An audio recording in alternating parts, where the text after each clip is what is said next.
2007. One of America's richest men goes missing on a solo flight in the mountains of the Sierra Nevada. Steve Fossett is a world-famous pilot who cheated death on dozens of record-breaking flights. How could he just vanish off the face of the earth? A lot of people, especially wealthy people, sometimes they just kind of check out. I'm walking away from this.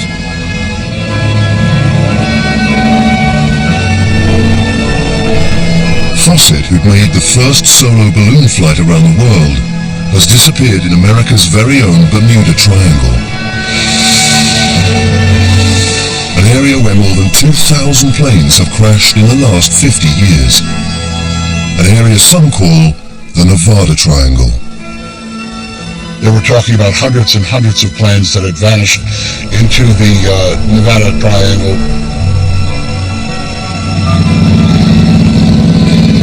The Nevada Triangle is also famous for alien sightings and a top-secret military base called Area 51, and the harsh landscape and the extraordinary turbulent weather that make it challenging to any pilot.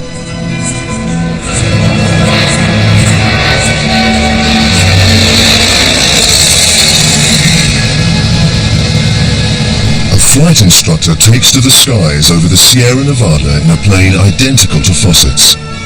We'll reveal just what caused Fossett to become the most famous victim of the Nevada Triangle.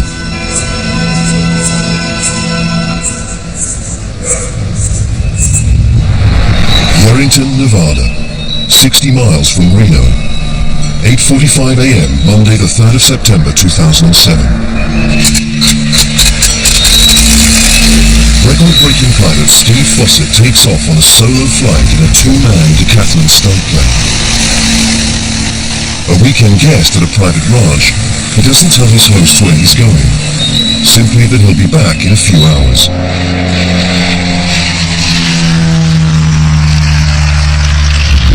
After 3 hours, they declare him missing.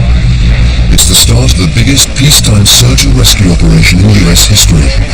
It's led by the Nevada wing of the U.S. Air Force's Civil Air Patrol.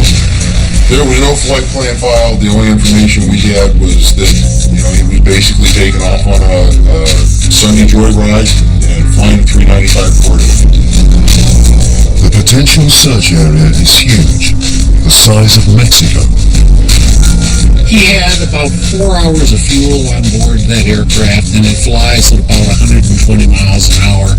So that means that in 4 hours he could cover 480 miles, called 500 miles, and then do pi r squared. It's 750,000 miles.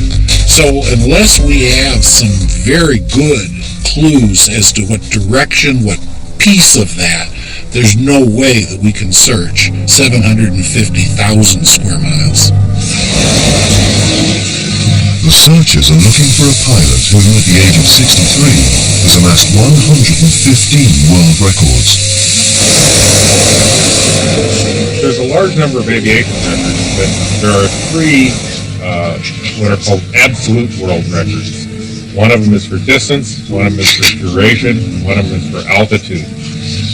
And I set two of them today.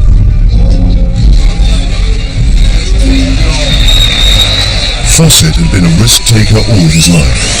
He had made his fortune. By the time he was in his 40s, he'd made, lost, and made again millions on the Chicago Stock Exchange.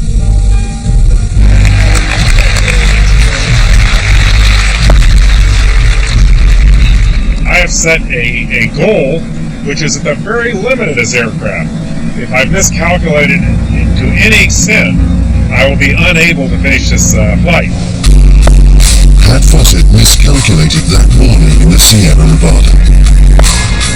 The Sierra Nevada mountain range runs down the western coast of the United States and straddles the border of California and Nevada. The airstrip he'd taken off from in Yerington is within the Nevada Triangle. Stretching from Las Vegas in the southeast to Fresno in the west, with Reno at the top, it has seen a large number of plane crashes over the last 50 years. Since the Second World War, there have been hundreds and hundreds of planes that have crashed in the desert and in the Sierra Nevada. So it is a treacherous place for aircraft. Frank Mullen is a newspaper journalist. He's dug deep into his paper's archive, searching for information on the Nevada Triangle. This is the newspaper morgue, the newspaper archives, and this particular file drawer is airplane crashes, and it goes back to 1949. Frank started to plot out the many crash sites. The map that I put together of 129 crashes are only crash sites where there is still debris on the ground. There's actually been more hundreds and hundreds of crash sites around the state. The Nevada Triangle covers almost 25,000 square miles. There are many theories why so many planes go missing here, from unusual atmospheric effects to alien intervention. In the search for Steve Fossett, investigators explore them all in the hope of finding him alive. I gotta say the most critical part of a search is probably about the first 24 hours. It's the best possibility for someone that's injured in a crash, a survivable crash, to still be found alive. Your best options at being able to get help to this person or these people as fast as you can. But Fossett isn't found on the first day, or the second. I would say after about 3 days, we are pretty confident that we're searching for wreckage rather than an individual who needs to be rescued, unfortunately.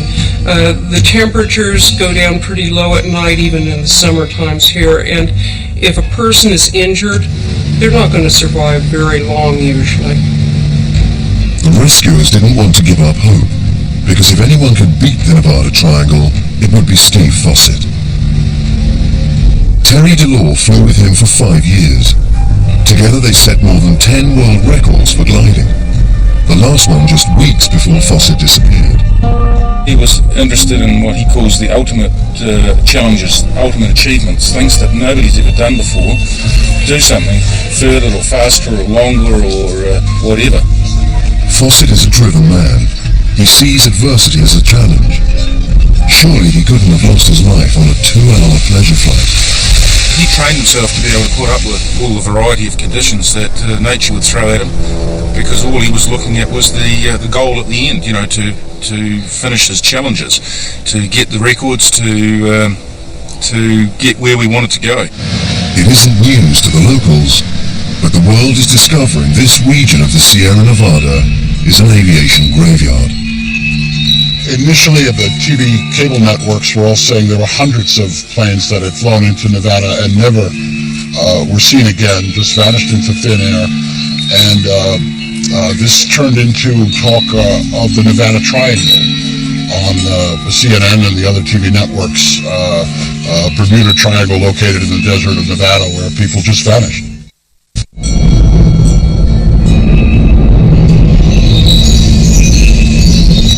More than 2,000 planes have crashed in the Nevada Triangle since 1962.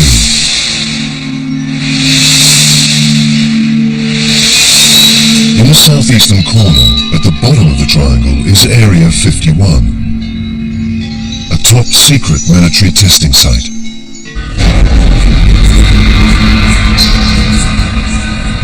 For years, it's been associated with UFO sightings, alien encounters, and unexplained crashes. When it comes to someone vanishing and you look at what else is in the area and you see the proliferation of military bases and secret technologies and so forth, it's not a hard leap of faith to say, well, gee, maybe these other things are involved in this mysterious disappearance. And Area 51 is within the limit of Fossett's flight range.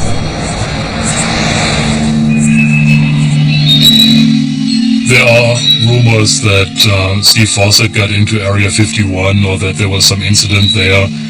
Somebody who would really get into the airspace of Area 51 would definitely be forced down if they really entered the airspace. Jorg Arne has spent years studying satellite photographs and investigating unexplained sightings, crashes, and what actually goes on in Area 51. These three F-16s here seem to be pretty much on standby, just in case an intrusion in the airspace would happen. They'll be very quickly able to taxi out to the runway, which is right over here, and take off and basically intercept an intruder into the Area 51 airspace. Could Steve Fossett have strayed into restricted airspace? Could he have been mistakenly fired upon in a covert flying exercise? York takes us closer, but not too close. There are probably close to 24 crash sites around Rachel, aircraft that crash during red flag exercises. This is a very heavily used area for military flight operations, and what they do here is as close as it gets to real combat situations. The authorities keep secret a lot of what happens here, which leads to speculation about the high rate of plane crashes on its doorstep. A lot of people think that what is going on at Area 51 might interfere with these planes, so everyone comes up with their own little conspiracy theory about Area 51. As well as the secret research being carried out at Area 51, covert exercises are flown over the desert from Nellis Air Force Base and from the Navy's Top Gun School at Fallon Air Station. Could the busy skies explain how so many crashes happen? We are heading up to the crash site of an F-4. This particular fighter jet crashed in 1979. The crashed F-4 is on the perimeter of the high security zone. This is as close as you can get to Area 51. There's road sensors buried along the road, so we will trip several sensors on our way, and base security will know that we're going up there.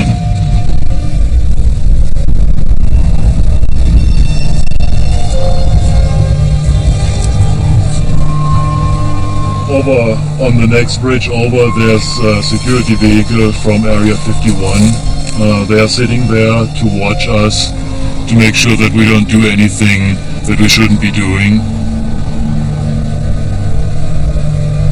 York shows fellow investigator Jimmy Barfield the wreckage. They both believe that conspiracy theorists make too much of Area 51 being inside the Nevada Triangle. They think there are rational explanations for most plane crashes. York's convinced the high number of crashes are in part due to the top-secret test planes and exercises, and not aliens. The location for Area 51 inside the training range is an ideal location as far as remoteness. People cannot go there, and these crash sites around Area 51 really add to the mystery of the place. Gary Dirks, head of the Nevada Emergency Management Team, also hears the rumors that Fossett had flown into Area 51. We were told that he did stray into Area 51 and that he was shot down. First thing I did when I got that information is I called the U.S. Air Force Base at Nellis down by Las Vegas. Got a hold of the operations guys, so tell me, do we have an issue? And they said not at all. But there are dozens of other rumors and tip-offs that the search team are dealing with. And no matter how fanciful or far-fetched, they're checking them all out. A lot of rumors came through, a lot of things that he was on his boat that was docked in Long Beach Harbor and that he was getting ready to go away. Another one was that the plane, he landed on a dirt road and the plane was put in the back of an 18-wheeler and he drove away. You know, radar disproved all these theories, but we followed up on every single lead that was called in, even though knowing going in that the odds of it being true were just not there. But you still have to follow up on it. If Fossett hadn't crashed in the open desert of Area 51, could he have flown towards the mountains that mark the western border of the Nevada Triangle? The Sierra Nevada form a towering barrier up to 14,500 feet high that planes must cross to reach the rest of the country. Many surviving pilots who've crashed in the mountains report how disorientating they are. It all adds to the reputation of the Nevada Triangle. So many planes come down the Sierra Nevada because of, number one, you have a lot of traffic going through here. You know, anyone in Central California has to cross the Sierra Nevadas to go east. Craig Fuller is an aviation archaeologist. He knows this region well. He's been to more than 500 crash sites looking for clues that will reveal why planes come down here.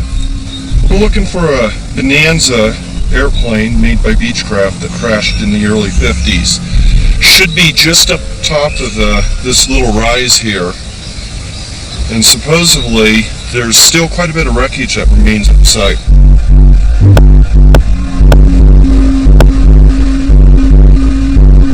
A crashed plane can lay hidden here for years. We're getting close now.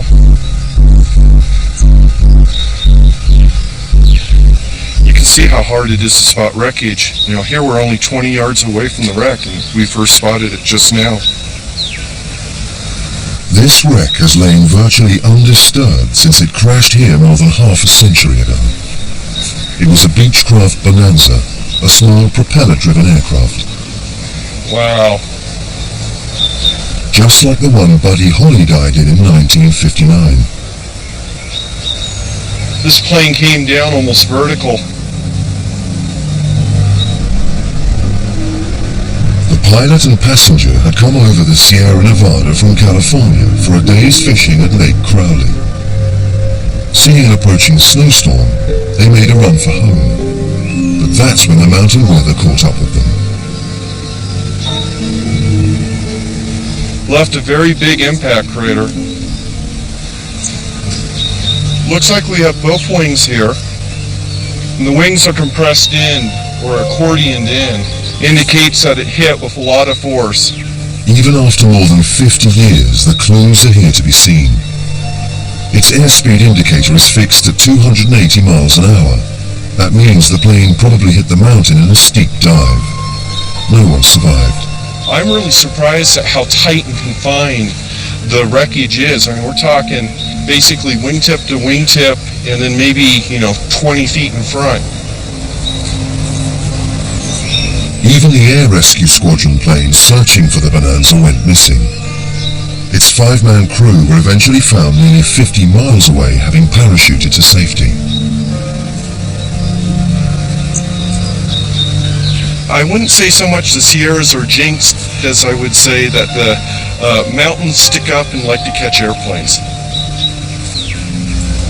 Fossett had walked the Sierra Nevada Trail since he was a boy. As an adult, he'd spent many hours in the air above the mountains, and on the day of his disappearance, there were no storms to complicate his flight. By the 10th of September 2007, a week into the search for Steve Fossett, the Nevada Civil Air Patrol were flying hundreds of sorties and searching thousands of miles of mountain and desert. Fossett's friends mobilize a private army of pilots and ground patrols who examine every lead, no matter how unlikely. We had to evaluate eyewitness testimony, psychic information to see if it matched up the time of day. We also received radar information, radar tracks from Fowl Naval Air Station that the Fossett family had turned over. That was very important to us as well. So a lot of pieces of the puzzle had to fit. A local surveyor, Mike Larson, is one of the many who eventually joined the search. The official search had concentrated their operations to the west of the Nevada Triangle. Mike and his team, acting on information from the Fossett family, search an area to the east, closer to his last known location, the Flying M Ranch. We knew that there was a good probability that the plane crashed within a 50-mile radius, and particularly 50 miles south-southwest of the Flying M Ranch. So operating on those premises, we decided to continue our search. Even ground patrols find it hard to prize secrets from the Nevada Triangle. numerous plane wrecks in Nevada that have never been found because it's so difficult. Most of these regions are never accessed unless someone's on a road, so to get off the road is extremely treacherous. Even with horses and jeeps, you can run into problems. There were rumors that he was in Argentina. There were rumors that he had faked his death, so we can't prove any of those things, but we could at least prove there was a good probability that there had in fact been a plane crash, a plane wreck, and that was our goal, was to actually find the wreck. By week 2, looking for Steve Fossett, dead or alive, has become the biggest peacetime search and rescue operation in U.S. history. The Civil Air Patrol is under a lot of pressure to come up with some answers. There's a good rumor mill going out there, and I do want to let you people know we have not found him. We have not found an airplane. I don't know what condition he's in because we don't know where he is. Rescuers start talking of finding a body, because 2 weeks is too long to survive in the Nevada Triangle. But nobody wants to think of Steve Fossett as dead.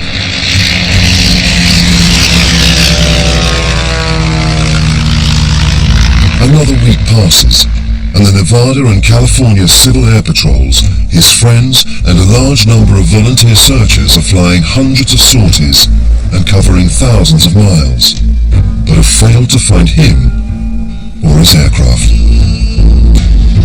There's speculation that he's run off to look for new adventures. Maybe Steve Fossett was using the mysterious reputation of the Nevada Triangle to escape into a new life. People said that he might want to have disappeared because he was having money problems, or that he was having personal problems, family problems, or that he was simply bored. He had done everything he set out to do and set all the records he wanted to set and wanted to start a new life somewhere. I mean, it was all just speculation, and day by day the speculation grew as his wreckage was not found. Other investigators started to eliminate all eventualities, other than a plane crash.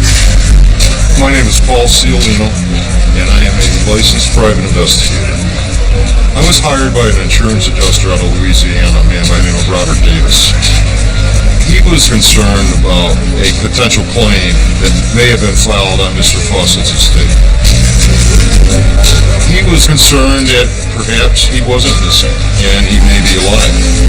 Ciolino has investigated many disappearances, some of them criminal. People think they're dead, they go missing for a lot of reasons. Usually they're running some kind of financial scheme and they're in big trouble. The federal alleys are closing in on them. Their wife just caught them fooling around. A lot of people, especially wealthy people, sometimes they just kind of check out. We're done. I'm walking away from this. And then the multi-millionaire's private life came under scrutiny.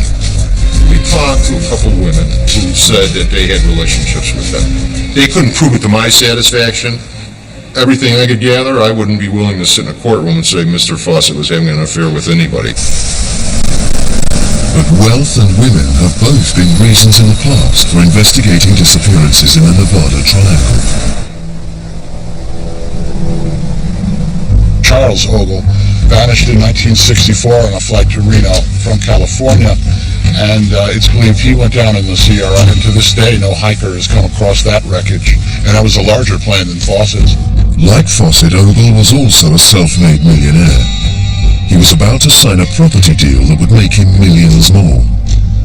On the evening of August the 12th, 1964, he took off from Oakland Airport in California, en route, he said, to a business meeting. His flight path took him towards the Nevada Triangle. At the time, there was some speculation that he was maybe trying to avoid business complications. Questions were asked when Ogle's mistress claimed he'd been about to divorce his wife, but no body or wreckage was ever found. He was another victim of the Nevada Triangle. The similarities between the Charles Ogle and the Steve Fossett cases are that once these men disappeared alone in an aircraft, people were speculating that perhaps they had done it on purpose for other motives, and that they landed somewhere and then were spirited away, tried to start at night. In the Nevada Triangle, nothing is clear about Fossett's disappearance. No investigation or search is uncovering any clue. In late September, 3 weeks after he went missing, in the southwestern corner of the Nevada Triangle, a hiker makes an extraordinary discovery just 160 miles from where Fossett took off. I noticed an object shining in the sun, and I realized it was a ring. Peter Steckel, an aviation enthusiast, had hiked up to the Mendel Glacier in Kings Canyon National Park, following reports about a plane wreck. We easily were able to locate one of the engines. We spent a lot of time being excited about that, taking pictures and recording serial numbers, because that would be our provenance that would establish the identity of the airplane. The plane isn't Fossett's, but it turns out to be the answer to a far older mystery. And solving the riddle of the plane in the ice offers the most convincing explanation yet for the Nevada Triangle, and perhaps a clue to Fossett's vanishing. 18th of November 1942, and America is at war. A US Army Beech-18 on a routine training mission with its pilot and 3 trainee navigators failed to return to base. 4 more lives had been claimed by the Nevada Triangle. The mountains don't like to give up their secrets, but as the glacial ice began to melt, gradually the fate of the airmen was revealed. The National Park Service was contacted by the Inyo County Sheriff's Department reporting that 2 climbers had hiked out from the Mendel Glacier, having discovered human remains on the glacier.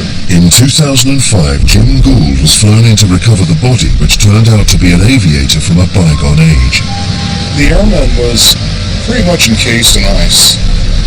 We literally had to chip him out of the ice. We used ice axes, ice tools, and hammer and chisels. And it took approximately 6 to 7 hours to get the airman out of the ice. The airman was still in uniform with military clothing. The frozen airman was identified as 22-year-old Leo Mostinen, one of the cadets on the training flight. Their plane, a Beech-18 similar to this model, was one of thousands of non-combat crashes that occurred during World War II.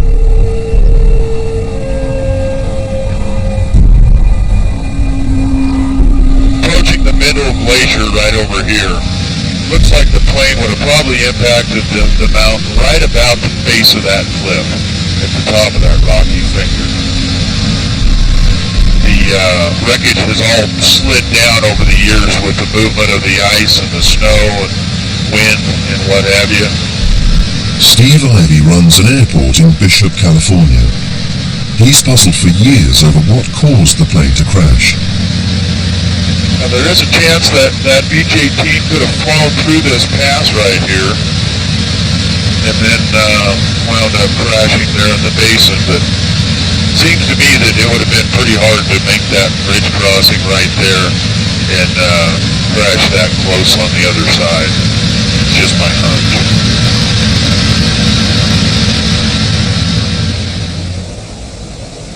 When Peter Steckel saw the ring, it was 2 years after Cadet Mostinen had been found. And that's when it hit me. I'm actually looking at the remains of one of the other navigators, the navigator cadets, who turned out to be Glenn Munn. And that really knocked me out. Determined to discover what killed the cadets, he cross-references the plane's flight plan with the weather reports from the day. They flew over Lake Tahoe, they flew south down the Owens Valley, the weather was great, they turned around. By now, it's approaching the 4th hour of flight, they're on their fuel reserves, they need to get home, they get towards the crossing point at Lake Tahoe in the Sierra Nevada, and they see a big storm, clouds coming over the range, similar to water sloshing out of a bathtub. Steckel believes the pilot, Lieutenant William Gamba, decided to cross the mountains through a narrow pass in what is now the Kings Canyon National Park. Gamba would have known to expect turbulence as he crossed the crest of the mountains. The eastern crest where he's pointed is at 12,880 feet. He can see the San Joaquin Valley to the west beyond. He knows he's safe. But then, something extraordinary happened. His airplane begins to rise. He's caught in an updraft that could take him as much as 2,000 feet per minute, and then a moment later, a downdraft of an equal intensity. Today, we now know that this phenomenon is called a mountain wave. But in 1942, when the Beech 18 AT-7 was trying to cross the Sierra Nevada, they didn't know anything about mountain waves, how high up they went, and how incredibly massive these monster waves really were. The same powerful phenomenon that threw the Beech 18 to Earth lures glider pilots from all over the world to the heart of the Nevada Triangle. And it was glider pilots who helped unravel the mystery of the mountain wave.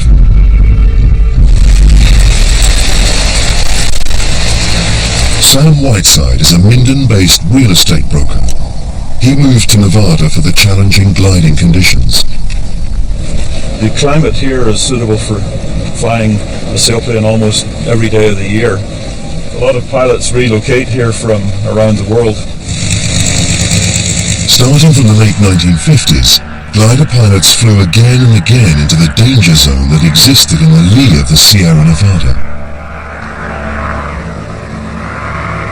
It can be very strong, it can be extremely turbulent. You can fly into that and be going the wrong way, which is down towards the ground.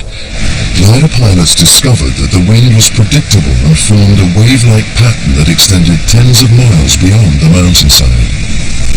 We're getting to the point where we're going to have to release from the tow plate pretty soon. We'll get a little pop, the rope will go, he'll go one way, I'll go the other. There it goes. We're off tow. It'll get a little more peaceful now. Researchers discovered that the wave happens because the Sierra Nevada is the first barrier encountered by winds rushing in from the Pacific Ocean. The gentle western slope on the California side lifts the air mass slowly up to 14,000 feet over the course of 70 miles. Then, on the Nevada side, the terrain drops nearly 10,000 feet in just 3 miles, and the cold ocean air drops with it. When it hits the valley floor, the air bounces up again faster than it falls at incredible speed, up to 3,000 feet a minute. The mountain wave that everybody at gliders is looking for is something what you would see in a stream behind water flowing over a rock. The water goes over the rock and falls on the lee side and then sets up a lot of ripples downstream. Well, the air is doing exactly the same thing with these mountains. The danger for any plane comes if it gets caught in the crashing downdrafts, as the air falls over the mountains at speeds of up to 3,000 feet a minute. Even vastly experienced flyers can be trapped by the swirling masses of air and forced into the ground. Just months before Steve Fossett vanishes, 3 gliders from this airfield are forced to the ground by the mountain wave. But did it kill Steve Fossett? On the day he vanished, he was flying a high-performance stunt plane, but Fossett was also an expert glider pilot. This glider was owned by Steve Fossett, and we used it for doing world record flights in Argentina and here in Nevada. We've flown this glider up to 30,000 feet, and we've done over 2,000 kilometre flights in this glider. Flying his high-performance glider, he and Terry Delore push the boundaries of what is achievable in mountain wave conditions. Fossett is certainly aware of the dangers. When Steve started with the gliding, he was interested to see how we got our information. For the high altitude projects, he employed the best meteorologists he could find, but he's also willing to listen to local knowledge and the untrained experts, if you like, people that just had local knowledge in the micro-meteorology, and he knew what winds were doing. Although the mountain wave has been responsible for many of the Nevada Triangle's victims, it's discounted as the cause of Fossett's disappearance. Meteorological records show that the mountain wave was not running the day he vanished. After 4 weeks of intensive searching, the Nevada Civil Air Patrol suspend their operation to find Steve Fossett. The Nevada wing flew 245 sorties. The California wing flew about 350 sorties. Those were the two wings that were primarily involved. So altogether, there were probably on the order of 700 to 750 sorties. Each one of those sorties would have been 3 to 4 hours of searching. You know, when a search gets going for a week, 2 weeks, everyone really has an emotional investment in it. And it's hard when it's called off. Everyone feels sort of, geez, we could do more. If we just had more time, more information, we could find this guy. For nearly a year, no one has a clue what had happened to Steve Fossett since he left the Flying M Ranch. It looked like the Nevada Triangle had won again.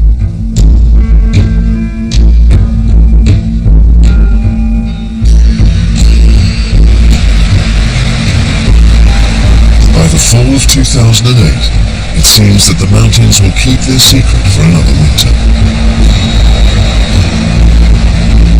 But on the 29th of September, a hiker from Mammoth Lakes Resort looking for an abandoned silver mine comes across the first clue to Fossett's mysterious disappearance. Half the way, I knew I was never going to make it to the mines. It was too far away, so I just cut up to the top of a ridge to get a view before I come back down and come home. I saw the nice view, great place, and it just came down some really narrow little draw among some trees. Is where I found what caught my attention of the ID cards and the money. Preston has found Fossett's pilot's license, 2 ID cards, and $1,005 mainly in $100 bills. He returns to town, but worries about finding the exact spot again. A few of us got together and said, gee, we should come back up here and we should get GPS coordinates, because to remember exactly where I was even at that time would have been kind of difficult. They hike the 5 hours back up the mountain. Looking around, they find no wreckage, but they do find a black fleece. It's no secret that if we could find more, it'd be great. And my wife found a sweater up on top of a rock on top of the ridge. And that took all day. We didn't get home till like 9, 10 o'clock that night. But the very next morning, my wife and I went to the police and sheriffs of Mammoth and Mono County, and I brought them the ID cards, the money, and my wife brought them the GPS coordinates. The search for Steve Fossett and his plane is back on. The teams are alerted. It takes a whole day of searching before the wreckage of Fossett's plane is finally discovered. It's the 1st of October 2008, more than a year after he went missing, and 7 months after being officially declared dead. They had found engine in one area and pieces of plane everywhere, so all the pieces were scattered in this whole area. They found enough wreckage that established that it was in fact an aircraft. They found a plate with the N number identifying it as the plane that belonged to Stephen Fossett. The wreckage is high up near a small range called the Minarets. It's 90 miles or less than an hour's flight southwest from where Fossett took off from the Flying M Ranch. The ridge where Preston found the ID was about half a mile away, but there are no signs of Fossett at either location. Politically, now, we have not found any human remains at the crash site. As teams continue to scour the mountains for signs of a body, the shattered remains of the plane are recovered. An inspection finds no mechanical defect. What had caused Fossett to crash? At the Desert Research Institute in Reno, Meteorologist Kelly Redmond thinks that he has the answer, and it lies in the unique and unpredictable weather patterns generated by the Sierra Nevada themselves. First of all, the wind coming over the mountains in the wintertime frequently exceeds 100 miles an hour over on these crests over here. When the wind is coming in at a high velocity like that, it'll go over the crest of the mountains and it'll generally hug the topography as it's coming down. And since it's moving horizontally so fast, that gets translated into a downward vertical motion that can be really severe. It's very turbulent, and it can toss you around a lot. And if you're going upwind in it and heading toward the mountain range, you really can't climb fast enough in most planes. You just don't have the performance to get you out of it. Kelly Redmond can check exactly what the weather was doing when Fossett went flying that day. We pulled out the records from our high-altitude site, and we have readings from this every few seconds, and they're summarized into 10-minute periods.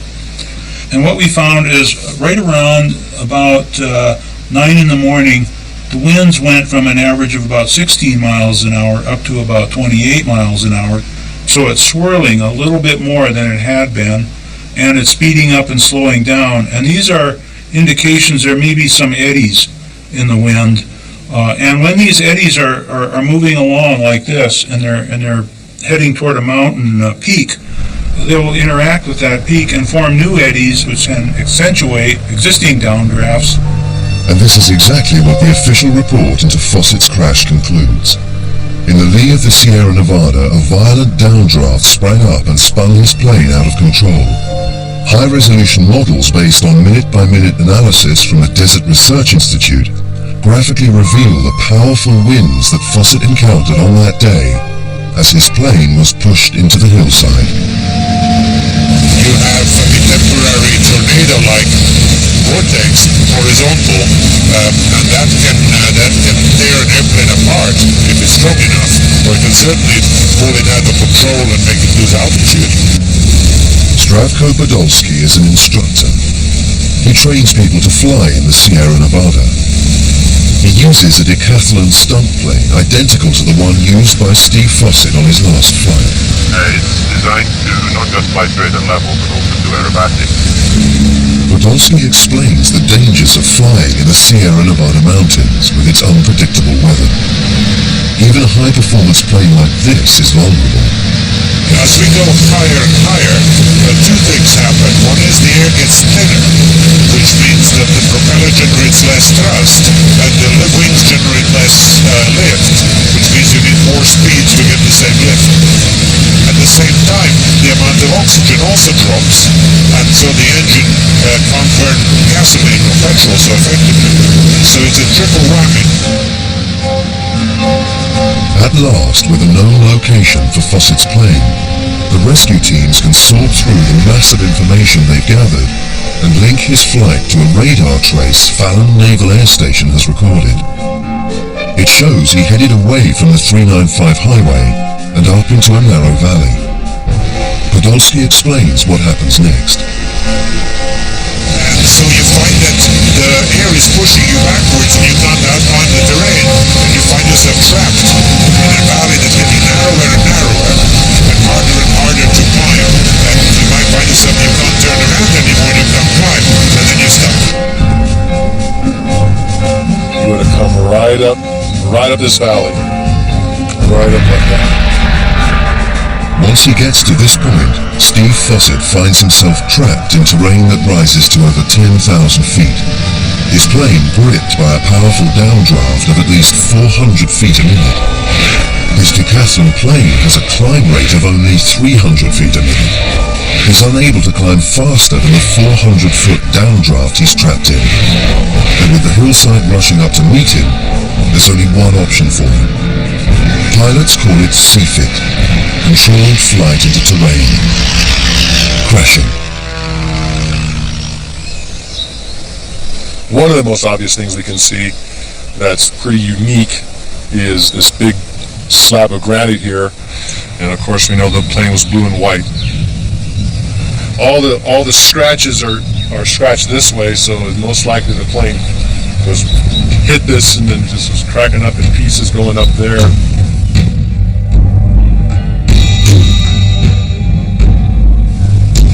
fuel spill up in there where, as the plane broke apart, the fuel spilled, caught on fire, and caught all those trees on fire. The plane breaks up and is scattered across the hillside. Finally, how Steve Fossett crashed is understood. The Nevada Triangle has been forced into giving up some of its secrets to tell the story of his death. But one question remains unanswered. Where is the body of Steve Fossett? On the 29th of October, after 4 weeks of combing the area, finally searchers find what they're looking for. We did discover near the wreckage what appears to be bones. 2 pieces of bone are found half a mile from the crash site. DNA analysis confirms them as the remains of Steve Fossett. How had they ended up so far from the plane? One theory is that his body had been dragged away to be eaten by bears. It would not be typical. Black bears are extremely lazy. He was deep in the forest. It would be no goal for them to move Mr. Fossett if they were going to take advantage of him as a food source. Steve Soares, the local bear ranger who's seen the wreckage, believes he knows what happened. A great deal of evidence to suggest that he managed to get out of the plane before the fire and make his way to where his remains were found. Fossett's bone fragments are found close to where his ID and money were discovered. Had he crawled from the crash to await rescue? We may never know. That's a secret the Nevada Triangle will probably keep to itself, like many hundreds of others.